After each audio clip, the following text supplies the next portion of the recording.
Welcome to 10-Minute Type Advice by Personality Hacker. I'm Joel Mark Witt. And I'm Antonia Dodge. This show features questions from the Personality Hacker community that we answer in about 10 minutes. We've been using personality types in our coaching for years, and we'd love to answer your questions about personal growth through the lens of type. You can find out more about us at personalityhacker.com. Okay, now let's hear today's question. Hey, my name is Celeste, and my question is about structure and routine in the life of an ENTP. I often find myself idealistically wanting more structure and routine in my life to help me meet my goals and be more productive. It seems like the most logical way to maximize my time. I love planning these structures, such as filling out my weekly planner, marking a chore chart, and doing the same set of things when I get up every morning. But half the time I forget about these routines after the first couple of days, and the rest of the time I get bored with them and want to change them, thus defeating the purpose of a routine. Is there a better way to remember my routines and stick to them? And if not, is there something other than routine that can help me be more productive? Thanks. Thanks for the question. Oh my goodness. ENTPs and routines. I mean, do they even go together, Antonia? You're an ENTP. Is this even possible? Yeah, I feel really bad because I think I'm not going to be able to give very good advice. I think we did what's called PHQs a long time ago, and we talked about ENTPs and organization and staying organized. And I think this is a very similar question, only it's more about schedules and routines. And that is a very tall order for ENTPs stay routinized. Even ENFPs. I have a hard time with it too. I think all ENPs have this challenge. Yeah, well, first let's talk about why, and then we'll talk about what to do about it. So the reason why ENTPs, and as you rightly observed, Joel, ENFPs. Oh, not observed. I've lived it. Embodied, as you rightly embodied it. The reason why we have such a difficult time specifically with routines is because of our cognitive stack. Like our dominant or driver function is extroverted intuition, or what we call exploration, which means that our 3-year-old or inferior cognitive function is introverted sensing or memory. Now, introverted sensing is exceptionally good at routinizing things. That's one of its superpowers. One of its many superpowers is routinized, or turning things into routine, and being able to find the through line, understanding a longer timeline, and understanding how important it is to stay in a tempo. Immediately noticing changes and differences in a day, spotting them. That's part of what that function does, and it's our little baby 3-year-old or inferior function. Now, that's not to say that it's not a part of who we are. Clearly, it's a desire. That might be one of the reasons why Linda Behrens calls that 3-year-old or inferior function an aspiration. Like, we're always aspiring to be able to be good at this thing. And yet it's like it's that magical component that slips through our fingers as soon as we think that we've captured it. Or other times, like Naomi Quink talks about, it puts us in a grip. It grips us and overwhelms us completely. Like we don't have any good relationship with it in those moments. Yeah, I think when we're gripped by that function as ENPs, it's not so much that we are now super routinized in like an organized, like we're getting things done way. We're gripped by sameness. Like we can't get out of a rut. And those ruts are not usually very productive. They're not like productive ruts where we're like, oh, I'm so glad I was in a grip for the last 6 months. I got a lot done. I got so much done. It's more like maybe I should get my life together. Maybe I shouldn't just be doing all the things that feel comfortable to me. And maybe I should get off the couch. So that's important to know. It's important to know that it's always going to be a bit of a challenge. So we have to game it. And when we game this, we have to find our personal motivations to do things that are always going to feel like 3 times the effort for half the return. Because that's effectively what that inferior 3-year-old function is. It's something we put a ton of time and effort into, and we're just never going to get the return on it that people who have it as a driver, dominant, or auxiliary co-pilot have.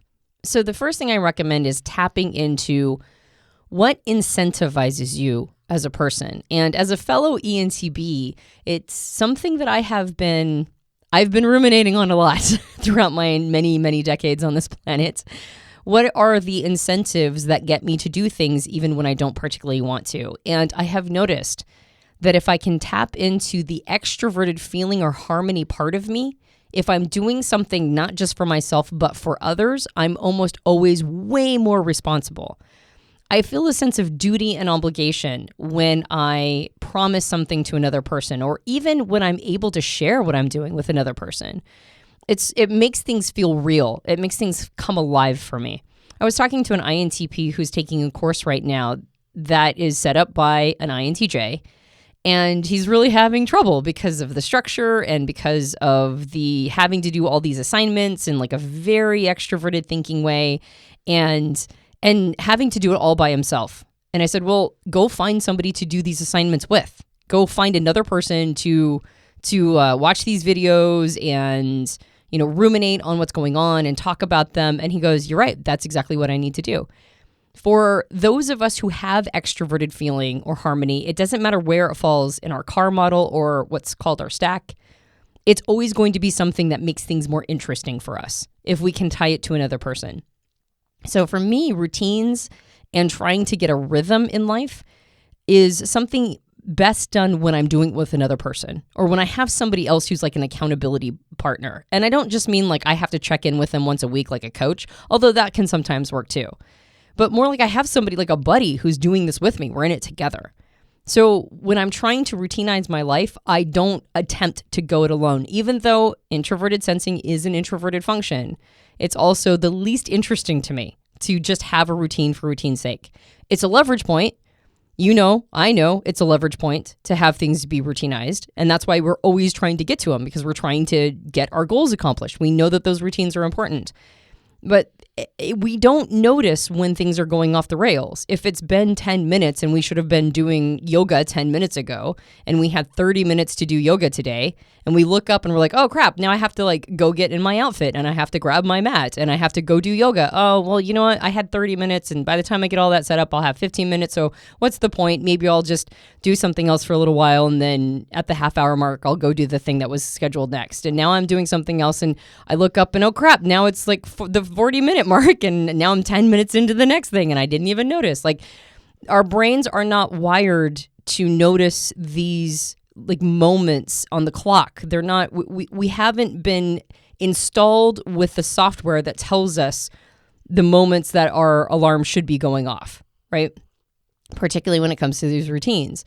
But it is wired to follow things that are interesting to us. It's wired to ruminate on solving problems. It's wired to think creatively and outside the box. So we need to have, again, ways to game ourselves, to trick ourselves into doing the thing that we need to do. And we've also talked, you and I, Joel, have talked about this idea of letting off the pedal on the word routine and instead think in terms of rhythms, like rhythms of life. If I can get into a rhythm, and it's very much like Walt Disney said when they were constructing Disneyland, when they were trying to keep people off the grass. And he's like, we put, the people who were constructing all of this were like, we put all these signs up that say stay off the grass, and people won't stay off the grass. And he's like, well, just pave where people are walking. Like that's the solution. And I thought, that's how I'm going to quote unquote routinize my life. I'm going to pave where I'm already walking. So I match the things I'm supposed to be doing to something that's already a part of my natural rhythm, something that's already part of me internally. That is also my introverted sensing or memory. It's an internal rhythm, and I'm matching my schedule to that. I think also beyond just there are external rhythms too, beyond your internal rhythm, external rhythms that are primal. And when you talk about this rhythm or ritual or way of being that's not routine, it's not on a schedule, there are seasons in the year. I mean, we go through seasons of life. We have different like summer season, winter season. There's like on season and off season. Like sports teams do this. TV shows do this. They have an on season and an off season. And this allows, I think that's really how perceivers are wired. We're not really designed to sit here and do the same thing every day for the rest of our lives. We have like on moments and off moments. And I think one of the things that I've learned in my life, I'm not an ENTP, but I am an ENFP. I've given myself permission to be on and be off stage or season or however you want to contextualize that. So I think there's there's rhythms on your day-to-day, but there's also life rhythms. And some of this is fundamental. You might have to set your life up differently to accommodate how you're wired.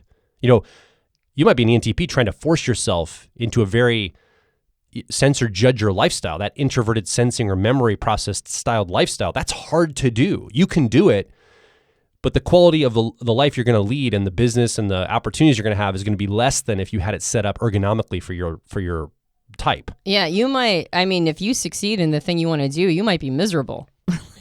like you might get there and then just feel like, oh my gosh, I'm trapped in a life that's not meant for me. It's not authentic for me or honest. So I think that that's a really good point. And I think finally, though, if you are really legit trying to like dial some goals in and you just can't seem to get yourself to the starting, you just like I start these things, couple days in, they piddle out, and then now I can't focus on the project at all. Then one other trick or gamification you might do is not just outsource your motivation. And I don't mean outsource, but I mean like get a friend, get a buddy, get somebody else who's in this with you. But the other thing you can do is find an institution that's already doing this thing. Like you plug yourself into an institution. It's one way to take advantage of things that are already built in the outside world that are introverted sensing or memory.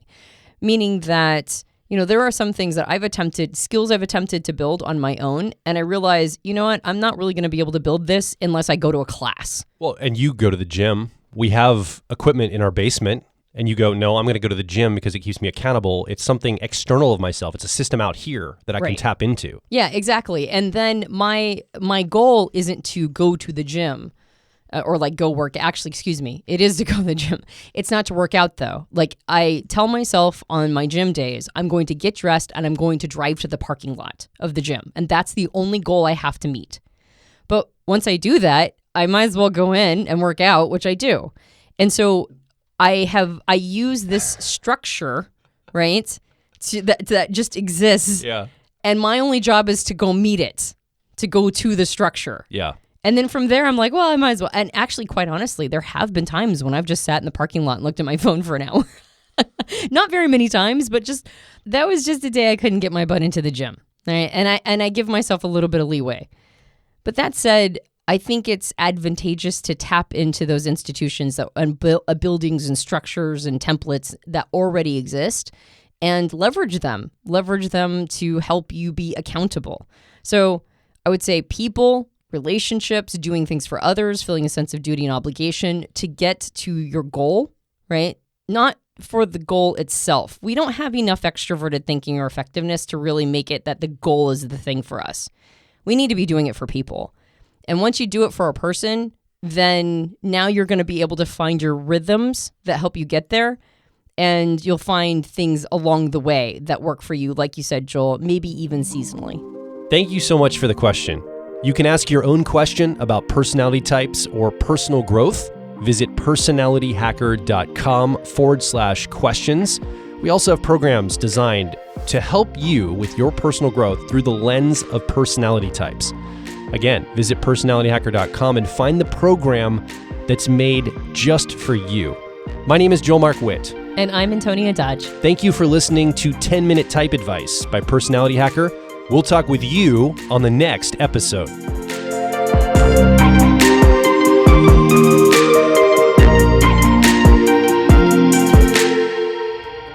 If you're focused on personal growth, I think you'll resonate with our core content over at personalityhacker.com. We want to see you understand how your mind is wired so you can generate motivation, improve social skills, find career opportunities, and master excellent decision making. But a quick warning, we are advice and action focused in all of our articles, podcasts, and videos. This means that we attract people who like to be challenged to become excellent, to take action, to put in the work to optimize themselves, not simply just gather more information. If you are committed to personal growth and ready to radically find your inner truth, then come over and be a part of our growing community of like minds at Personality Hacker.